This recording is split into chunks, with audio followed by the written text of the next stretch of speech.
Continuing the sages in Perkei Avot, we're now in chapter 3, Perek Gimel. Akavya ben Mahalalel.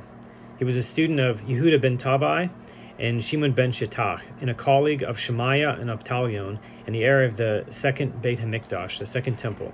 Not much is known about him when he was young. Later in life, he became very famous, so much so that he is one of the few Tanaim who does not carry a title such as Rebbe, since his name alone was known and respected by all. There was once an argument before the majority of the Hachamim and the sages in Akavya regarding 4 specific halachot, 4 specific laws. Akavya held his opinion because he had heard it from the majority of the Hachamim of the previous generation. Akavya was offered the position of Av Beit Din, so the leader of the judicial court, if he would retract his opinion. He refused, saying that he preferred to be considered a fool for the rest of his life for foregoing this opportunity, rather than cause Chilul Hashem, so desecration of God's name, by changing his mind to gain a position of honor.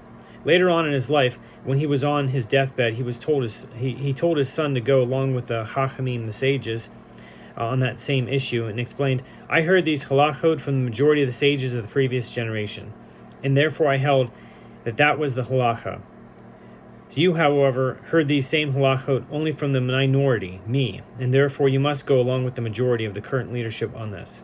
When his son asked him to put in a good word for him to the Hachamim, to the sages, Akavya refused, saying that a person's own actions would determine how he would be perceived by others.